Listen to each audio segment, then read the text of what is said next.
हे गौरी नंदन, हमारा प्रणाम स्वीकार करें। प्रणाम देवेंद्र। देवेंद्र, आपके मुखमंडल की मलिन आभा ये व्यक्त कर रही है कि आप किसी चिंता में हैं। आप कुशल तो है ना? कुशलता तो हमसे रुष्ट होकर कोसों दूर चली गई है विघ्नेश्वर। हम पर तो मानो विपत्तियों का पहाड़ ही टूट पड़ा है। महादेव की अनुपस्थिति से तो हम दुखी थे ही, अब देवी पार्वती ने भी अन्न जल का परित्याग करके हमारी विपत्तियों को और भी बढ़ा दिया है। उधर तारकासुर के भाई ने पहले से ही कैलाश की शांति भंग कर रखी थी, अब त्रिपुरासुर के आतंक ने संपूर्ण कैलाश को आतंकित कर दिया है। हमारे इन दुखों का अंत कब होगा गजानन, कब होगा? दुखों का अंत तो पिताश्री की उपस्थिति से ही होगा। पिताश्री की अनुपस्थिति के कारण ही माताश्री ने अन्न जल का परित्याग कर दिया है और असुरों का दुस्साहस भी पिताश्री को यहाँ अनुपस्थित पाकर ही बढ़ गया है। हमें सर्वप्रथम पिताश्री को वापस कैलाश पर लाना होगा, यही समस्त कष्टों का निवारण है देवेंद्र। परंतु महादेव को लाने की संभावना है ही कहाँ गजानन, क्योंकि वो तो आचार्य धर्मनंदन के आश्रम में उनके आदेशों के बंधन में बंधे हुए हैं। हम सभी देवतागण उनके आश्रम में अपनी प्रार्थना लेकर गए थे, किंतु हमारी प्रार्थना सुनना तो दूर, उन्होंने हमें अपने आश्रम में आने की अनुमति ही नहीं दी और हमें अविलंब वापस चले जाने का आदेश दिया। हमने आग्रह भी किया, किंतु वो हमें श्राप देने पर उतारू हो गए। संभवतः उन्हें समझाना व्यर्थ ही है गजानन। समझाने का प्रयास तो हमने भी किया था, परंतु धर्मनंदन अपने मिथ्या अहंकार में इस तरह डूबे हुए हैं कि उन्हें किसी की बात समझ में नहीं आ रही है। हम तो देवी गंगे के समक्ष भी गए थे विघ्नेश्वर, और धर्मनंदन से महादेव को लौटाने का निवेदन भी किया था। देवी गंगे से हमने ये भी प्रार्थना की थी कि वो कैलाश पर आकर देवी पार्वती से आग्रह करें कि वो अन्न जल ग्रहण कर लें, किंतु वो भली भांति जानती हैं कि देवी पार्वती तब तक अन्न जल ग्रहण नहीं करेंगी जब तक महादेव कैलाश पर नहीं आ जाते। अर्थात समस्या की समस्त रेखाएं केवल एक ही केंद्र बिंदु पर आकर रुकती हैं, और वो है पिताश्री। हमें अविलंब पिताश्री को पुनः पाना ही होगा। परंतु गजानन, ये कैसे संभव हो सकता है? हमने समस्त प्रयोग कर डाले और सभी प्रयास असफल रहे। असफलता ही तो हमें सफलता के शिखर तक ले जाने में समर्थ होती है देवेंद्र, परंतु असफलता प्राणी को दिशाहीन बना देती है और सफलता प्राप्ति के लिए उसे दिशा का ज्ञान होना अति आवश्यक होता है देवेंद्र। ये अवश्य ही ग्रह नक्षत्रों का अवरोध है, या फिर आपके पूर्व समय में किए गए अनिष्ट कार्य का फल, जिसके कारण आप दंड भुगत रहे हैं। ये आप क्या कह रहे हैं गौरी नंदन? देवेंद्र, हमारा तो सुझाव है कि आप सभी ब्रह्मदेव के समक्ष जाएं और अपनी समस्या की उत्पत्ति का कारण ज्ञात करें। जो आज्ञा गौरी नंदन। आइए।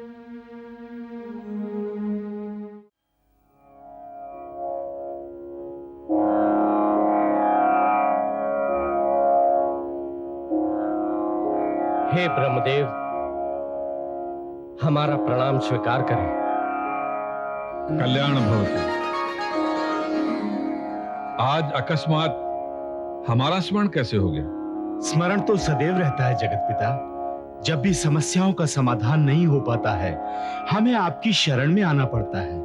हमारी समस्याओं का निवारण तो केवल आप ही कर सकते हैं ब्रह्मदेव।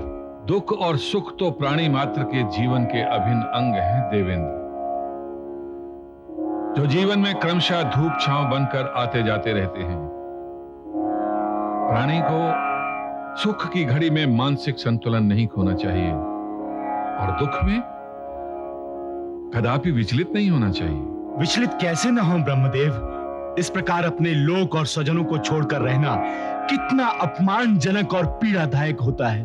पीड़ा और आनंद तो प्राणी के निज कर्मों का फल है अग्निदेव। अच्छे कर्मों का फल सदैव अच्छा होता है और दुष्कर्मों का फल कष्टदायक, अनिष्टकारी। किंतु हे जगत पिता, जीवन में हमने तो कोई दुष्कर्म किया ही नहीं, फिर व्यर्थ में ये दंड क्यों? दंड कभी व्यर्थ प्राप्त नहीं होता देवेंद्र। संभवतः आपको स्मरण नहीं है, जब आप सभी बैठकर नृत्य का आनंद ले रहे थे, अप्सरा मेनका के नृत्य में आप इतने मुग्ध हो गए थे कि आपको स्वयं की सुध-बुध भी नहीं रही थी। हमें स्मरण है सृष्टि रचयिता, हमें भली भांति स्मरण है। तो आपको यह भी स्मरण होगा देवेंद्र कि अप्सरा मेनका के नृत्य ने आपको इतना वशीभूत कर लिया था कि आप देवत्व की मर्यादा भी भूल गए थे। देवत्व की मर्यादा? तो क्या हमसे कोई गंभीर भूल हुई थी ब्रह्मदेव? हाँ पवन देव, आप इस सभा में इतने आत्मविलीन हो गए थे कि आपको महर्षि दुर्वासा के आगमन का आभास भी नहीं हुआ, और उनके द्वारा लाया गया यज्ञ प्रसाद न ग्रहण करके आपने प्रसाद का तिरस्कार किया और महर्षि दुर्वासा का अनादर। हम क्षमा प्रार्थी हैं ब्रह्मदेव, हम अपने आनंद में इतने विलीन थे कि... आनंद में इस प्रकार विलीन हो जाना सृष्टि के नियम के विरुद्ध है देवेंद्र। आप लोगों के इसी दोष का दंड है कि आप सभी को शरणार्थियों की भांति भटकना पड़ रहा है। जिस इंद्र सभा में वशीभूत होकर आपने महर्षि दुर्वासा की अवहेलना की थी, उसी इंद्र सभा से महर्षि दुर्वासा ने आपको वंचित कर दिया है, और अब दंड की अवधि समाप्त होने तक भटकना आपकी विवशता है। हे जगत पिता, हमें क्षमा करें। हाँ विधाता, हम अपनी इस त्रुटि के लिए महर्षि दुर्वासा से क्षमा याचना करेंगे। निश्चय ही देवेंद्र, किंतु ज्ञात रहे, क्षमा याचना का अर्थ है भविष्य में ना करने की शपथ। किंतु जो दुष्कर्म हो चुका है उसका परिणाम तो भुगतना ही होगा। दुष्कर्म तो उस आचार्य धर्मनंदन ने किया है ब्रह्मदेव, देवादिदेव महादेव को बंदी बनाकर। आप सत्य कह रहे हैं अग्निदेव। देवादिदेव महादेव जिन पर संपूर्ण सृष्टि के संतुलन का उत्तरदायित्व है, उन्हें एक आश्रम में प्रतिबंधित करना ये दुष्कर्म नहीं तो और क्या है? और इस दुष्कर्म के लिए क्या उन्हें कोई कठोर दंड नहीं मिलना चाहिए? अवश्य मिलना चाहिए। देवादिदेव महादेव को अपने नियंत्रण में रखना कोई सरल कार्य नहीं है देवेंद्र। महादेव की ऊर्जा, महादेव के तेज को केवल कैलाश की शीतलता ही अपनी परिधि में बांध सकती है। महादेव को अपने नियंत्रण में रखने के कारण धर्मनंदन अपना मानसिक संतुलन खो बैठेंगे, विचलित हो जाएंगे और महादेव को वापस लौटाने के लिए बाध्य हो जाएंगे। तो क्या महादेव कैलाश पर वापस लौट सकेंगे? संभवतः धर्मनंदन महादेव को कैलाश भेज दें, या दैत्य गुरु शुक्राचार्य को सौंपकर महादेव के बदले में इच्छा अनुसार धनराशि की याचना करें। यदि धर्मनंदन ने ऐसी धृष्टता की तो उन्हें इसका गंभीर परिणाम भुगतना पड़ेगा। महादेव को तो अंततः कैलाश पर आना ही होगा। प्रणाम पिताश्री। पुत्र गणेश, कहीं ये स्वप्न तो नहीं? आपको समक्ष देखकर हमें तो सत्यता पर भी शंका होने लगी है। आपको देखने के लिए हमारे नेत्र सदा ही लालायित रहते हैं। उठिए पुत्र गणेश, आपको देखकर हम इतने हर्षित हो उठे कि हमें आपको आशीर्वाद देना भी स्मरण नहीं रहा। आयुष्मान रहो, आनंद में रहो। आनंद तो हमारे जीवन में एक मृग तृष्णा बनकर रह गया है, एक ऐसी मृग तृष्णा जो मात्र एक आभास है, सत्य नहीं। पिताश्री, आनंद का सागर तो आपके इन चरणों में है, जिनके स्पर्श के लिए हृदय सदा व्याकुल रहता है। पिताश्री, वहाँ कैलाश पर हम सभी आपके दर्शन की अभिलाषा लेकर भटकते रहते हैं। हे पिताश्री, आपके समाधि स्थल की ओर जब जब हमारे नेत्र उठते हैं, हमारा मन कारुणिक हो उठता है और हृदय में अश्रुओं की धार उमड़ने लगती है। अश्रु तो बड़े हठी होते हैं पुत्र, इन्हें जितना रोको उतनी ही गति से बहने लगते हैं। हमारी व्यथा भी असहनीय है पुत्र। व्यथा?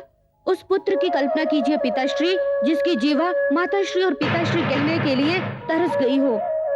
पिताश्री, आप उस पुत्र की वेदना की कल्पना कीजिए, जो पुत्र अपनी माता की गोद से वंचित होकर अनाश्रित हो गया हो। पिताश्री, आपको स्मरण ही होगा कि जो पुत्र माता पिता की गोद में बैठकर हंसी और अठखेलियां किया करता था, आपका वही पुत्र अब माता पिता के बिना अनाथ बालक की भांति अकेला रहता है। अकेलापन हमें बहुत सताता है पिताश्री। पुत्र गणेश, आपकी हृदय विदारक बातों से हमारा मन कचोट उठा। पिताश्री, हृदय तो हमारा भी कचोट उठता है जब हम आपको उस भृगुवंशी के आश्रम में प्रतिबंधित देखते हैं। आपके एक आदेश पर पलक झपकते ही हम उस भृगुवंशी का सर्वनाश कर देंगे जिसने आपको यहाँ रोकने का दुस्साहस किया है। नहीं पुत्र गणेश, नहीं। हमें यहाँ धर्मनंदन की शक्ति या उसके अवरोध ने नहीं रोक रखा। हमें तो यहाँ केवल अपने वचन की मर्यादा ने रोक रखा है। इसमें भला आचार्य धर्मनंदन का क्या दोष? दोष है पिताश्री, दोष है। एक पुत्र को अकारण ही पिता की छत्र छाया से वंचित रखना क्या दोष नहीं है? पति को पत्नी से अलग रखना क्या दोष नहीं है? नंदी, भृंगी, महामुनि विश्वकर्मा और वीरभद्र सभी अपने मन की पीड़ा मन में छिपाए कैलाश पर अनाथों की भांति भटक रहे हैं। हमने उन्हें छिप छिप कर क्रंदन करते हुए भी देखा है पिताश्री। कैलाशपति को कैलाश से विलग कर देना क्या ये दोष नहीं है? धैर्य रखें पुत्र, धैर्य रखें। धैर्य से व्यथा कम होती है, ये आप भली भांति जानते हैं। यदि हमारी यहाँ से जाने की इच्छा हो तो आचार्य धर्मनंदन में इतना सामर्थ्य नहीं कि वो हमें रोक सके। हम तो आचार्य धर्मनंदन की भावनाओं का सम्मान कर रहे हैं, उनको दिए गए वचन का आदर कर रहे हैं। वचन के पालन के लिए इतनी बड़ी आहुति पिताश्री, इतनी महानता, इतना धैर्य पिताश्री। हम नतमस्तक हैं। हमें क्षमा करें पिताश्री, हमें क्षमा करें। माता पार्वती को मनाने के समस्त प्रयासों में हम विफल हो गए देवी गंगे, पूर्णतः विफल हो गए। कोपगृह के बंद पटों ने तो अब हमारी आशाओं के पट भी बंद कर दिया है देवी गंगे। अब तो मात्र गौरी नंदन ही कोई उपाय कर सकते हैं और माता को इस संकट से उबार सकते हैं। परंतु गौरी नंदन है कहाँ? द्वार पर उनकी अनुपस्थिति ने हमें चिंता में डाल दिया है। हम यहाँ हैं माता, हमारा प्रणाम स्वीकार करें। आयुष्मान भव पुत्र। परंतु आपके मुखमंडल की लालिमा मलिन प्रतीत हो रही है। क्या बात है गौरी नंदन? आपके नेत्रों में चंचलता के स्थान पर अश्रुकण दिखाई दे रहे हैं। इसमें हमारे नेत्रों का क्या दोष है माता? जब दुख की इस घड़ी में समस्या का कोई समाधान नहीं दिखाई दे रहा हो तो मन तो अस्थिर हो ही जाता है ना माता। और ऐसी हृदय विदारक स्थिति में यदि कोई अपना स्वजन समक्ष आ जाए तो नेत्रों में अनायास ही अश्रुकण अपने आप छलक जाते हैं। आपको समक्ष देखकर माता हमारा मन विवल हो उठा है। पुत्र गौरी नंदन, आप तो धैर्य और शांति के सागर हैं, परंतु आज आपके शब्दों में वेदना का अपार सागर छलक रहा है। क्यों पुत्र? महादेव कुशल तो है ना? कुशलता ने तो मानो कैलाश से अपना नाता ही तोड़ लिया है माता। माताश्री अन्न जल त्याग कर पिताश्री के वापस आने की प्रतीक्षा कर रही हैं और पिताश्री वहाँ धर्मनंदन के आश्रम में अपने वचन की मर्यादा निभा रहे हैं। वचन की मर्यादा? वो भी उस छली भृगुवंशी से जो दैत्य गुरु शुक्राचार्य की असुरी मानसिकता का अनुचर है और उसी के आदेश पर चल रहा है। ऐसे छली असुरों की रणनीति का प्रत्युत्तर तो छल से ही देना चाहिए। छल तो असुरों की भाषा होती है, देवताओं की नहीं माता गंगे। और असुरों के इसी छल प्रपंच ने तो हमें भी भ्रमित कर दिया। आपको भी भ्रमित कर दिया गौरी नंदन? कौन है वो दुष्ट असुर? महामुनि गृत्समदनंदन। उसने हमारी तपस्या करके हमसे वरदान मांग लिया और हमने उसे एक मुनि पुत्र समझकर वरदान दे दिया। वरदान देना तो कोई अपराध नहीं है गौरी नंदन। ये क्यों आपकी चिंता का विषय बन गया है? चिंता का विषय तो ये है ही माता गंगे, वो एक मुनि नहीं, मुनि के रूप में एक दुष्ट असुर है जो हमारा वरदान प्राप्त होते ही समस्त सृष्टि में अपने आतंक का तांडव मचा रहा है। परंतु दोष तो हमारा ही है ना माता गंगे। दोष आपका नहीं है गौरी नंदन। आप वरदान देते समय उसकी छल और उसकी निकृष्ट इच्छा से पूर्णतः अनभिज्ञ थे। अनभिज्ञता का ही तो परिणाम है कि हम सभी देवतागण संकट में आ गए हैं। समझ देवता ही नहीं, त्रिदेवों का अस्तित्व भी अब उस त्रिपुरासुर के आतंक की परिधि में आ चुका है। यदि जीवन में आतंक का समावेश हो जाए माता, तो मन विचलित और अशांत हो उठता है माता गंगे। तुम सत्य कह रहे हो। यदि अपने ही ग्रह में शांति और संपन्नता नहीं है तो अन्यत्र कहाँ मिलेगी? सर्वप्रथम हमें अपने आंगन से आतंक समाप्त करने और शांति की स्थापना करने का प्रयत्न करना होगा। और उसके लिए सर्वप्रथम त्रिपुरासुर के विनाश की योजना बनानी होगी, जो वरदान प्राप्त करने के पश्चात उद्दंड और व्यभिचारी बन चुका है। दैत्य वीरों, आज से तुम्हें दैत्य सम्राट त्रिपुरासुर के साम्राज्य का विस्तार प्रारंभ करना है। उसके लिए हमें क्या करना होगा दैत्य सम्राट? सेनापति, हमने अपने निवास स्थान के लिए लोहपुर का निर्माण करने का निर्णय किया है, जो हमें गजानन गणेश द्वारा वरदान में प्राप्त हुआ है। उसकी विशेषता यह है कि वो जय और अभेद्य है। अर्थात उसे किसी भी प्रकार आक्रमण कर ध्वस्त नहीं किया जा सकता, उसे किसी भी प्रकार जीता नहीं जा सकता। हाँ सेनापति, और हमारी आज्ञा के बिना कोई भी लोहपुर में प्रवेश नहीं कर सकता।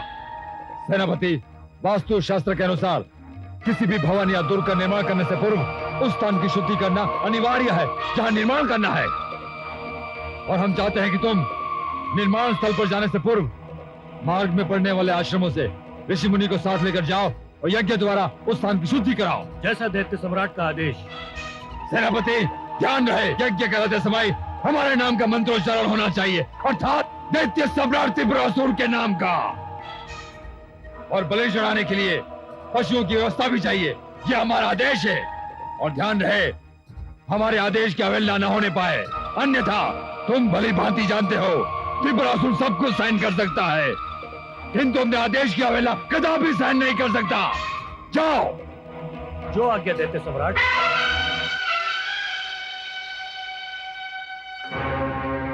जाओ, इस स्थान पर तुम्हें यज्ञ कराना है, यज्ञ की तैयारी आरंभ करो।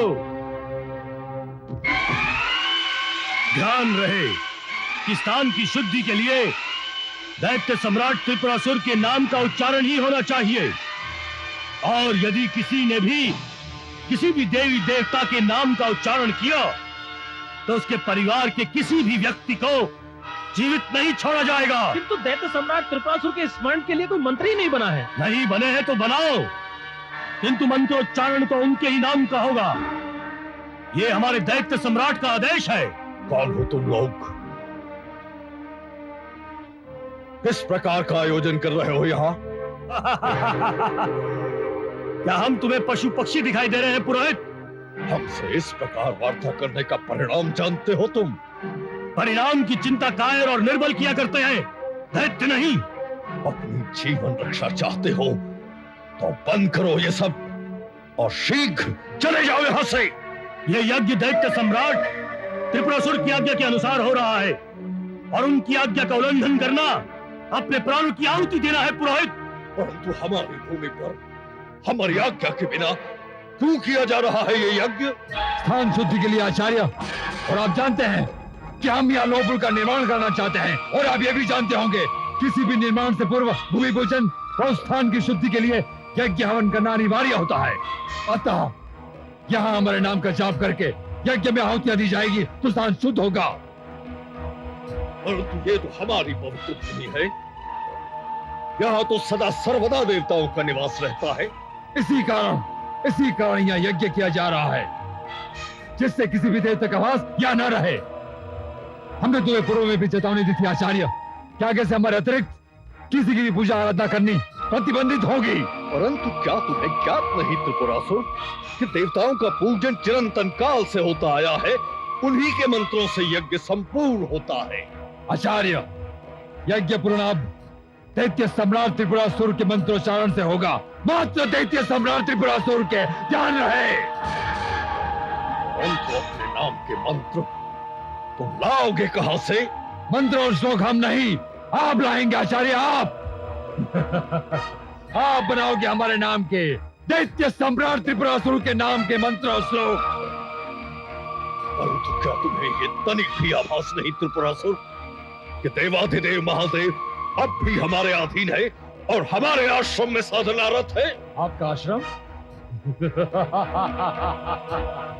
आपका आश्रम था और महादेव भी आपके अधीन थे। अब यहाँ हमारा लोहपुर होगा, अजय और अभेद्य लोहपुर, जिसमें हमारे आज्ञा के बिना कोई भी अंदर प्रवेश न कर पाएगा, न कोई बाहर जा पाएगा। अर्थात लोहपुर में निवास करने वाला प्रत्येक प्राणी दैत्य सम्राट त्रिपुरासुर के अधीन होगा, चाहे आप हो या आपके महादेव। सेनापति, तुम हवन पूर्ण कराओ। फिर शुद्धि के लिए तुम्हें पशु बलि भी देनी होगी। तुम यहाँ पशु बलि दोगे? हाँ आचार्य, हाँ, और बलि भी आप ही दिलाएंगे। अतः जाएं, अति शीघ्र बलि देने के लिए मंत्रों का लेखन करें, पर ध्यान रहे उसमें हमारी ही महिमा का गुणगान होगा। यह हमारा आदेश है। संपूर्ण सृष्टि जानती है कि त्रिपुरासुर सब कुछ सहन कर सकता है, परंतु अपने आदेश की अवहेलना कदापि सहन नहीं कर सकता। पुरोहित, हमारे आने के पूर्व ही मंत्र और श्लोक की रचना हो जानी चाहिए।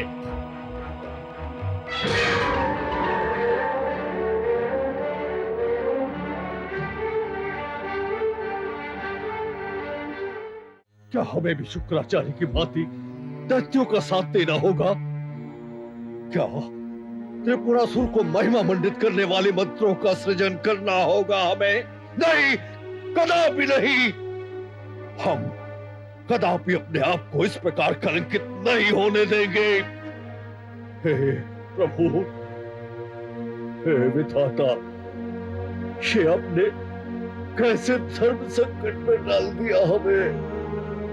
चारों ओर अंधकार, केवल अंधकार, कहीं आशा की कोई किरण दृष्टिगत नहीं होती। क्या महादेव को दक्षिणा में बहाकर हमने ऐसा जघन्य अपराध किया था प्रभु? क्या आज हमारा आश्रम, हमारी मर्यादा, हमारा व्यक्तित्व, हमारा अस्तित्व सभी कुछ त्रिपुरासुर होम कर देना चाहता है? नहीं प्रभु, नहीं। क्या विश्वकर्मा ने हमारे आत्मसम्मान को ठेस नहीं पहुंचाई थी? क्या इंद्रादि देवगण हमारा अपमान करने के लिए नहीं आए थे? क्या गजानन गणेश अपनी शक्ति के बल पर महादेव को आने से रोक नहीं रहे थे? क्या उन्होंने प्रतिक्षण हमारी जीवन लीला समाप्त करने की चेतावनी नहीं दी थी? परंतु महादेव, हाँ, महादेव ने तो अपने वचन की रक्षा की। उन्होंने तो हमारी अधीनता तक स्वीकार की। परंतु हम त्रिपुरासुर की अधीनता कदापि स्वीकार नहीं करेंगे। हम भृगुवंश को कलंकित नहीं कर सकते, नहीं कर सकते। हे पिताश्री, हे पितामह, हे भृगुवंशी पूर्वजों, हमें दिशा निर्देश दे। हमारा मस्तिष्क विखंडित हो रहा है, हमारा नियंत्रण अपने मन मस्तिष्क से हटता जा रहा है। हमारी रक्षा करे, हमारी रक्षा करे। पौत्र धर्मनंदन, अपने मस्तिष्क की निर्बलता तथा अपने इस दशा के लिए तुम स्वयं दोषी हो। तुमने पुरोहितों की मर्यादा को ठेस पहुंचाई है, हमने, जिसका फल तुम्हें ही भुगतना पड़ रहा है। पितामह, स्वयं आप अपने इस तुच्छ वंशज का प्रणाम स्वीकार करें। हम इन विकट परिस्थितियों से निकलना चाहते हैं पितामह। हम केवल सुखी और संतुष्ट जीवन जीना चाहते हैं। अपने भक्ति के मार्ग से विमुख होकर तुम कैसे सुखी हो सकते हो पौत्र? तब हम क्या करें पितामह? पौत्र, महादेव को कैलाश पर सकुशल पहुंचाने में ही तुम्हारा उद्धार है। तुमने त्रिनेत्रधारी देवादिदेव को अपने अधीन करने का दुस्साहस किया है, जिसके कारण संपूर्ण सृष्टि का संतुलन बिगड़ गया है। अतः अतिशीघ्र महादेव को लेकर गजानन गणेश के चरणों में उपस्थित हो जाओ और क्षमा मांग लो। विघ्नेश्वर अवश्य ही तुम्हें क्षमा कर देंगे। जाओ, हमारा आशीर्वाद तुम्हारे साथ है। अवश्य पितामह। ये तो निश्चित हुआ कि हमारा उद्धार महादेव से मुक्ति पा लेने में है, परंतु गजानन गणेश के चरणों में उपस्थित होकर इसमें संदेह है पितामह।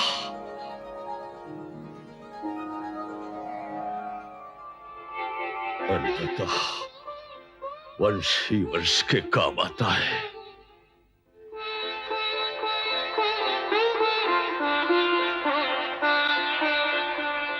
प्रणाम देवाधिदेव। कल्याण। हे भक्त वत्सल, आपको दक्षिणा में प्राप्त करने के पश्चात हम स्वयं को दोषी पा रहे हैं।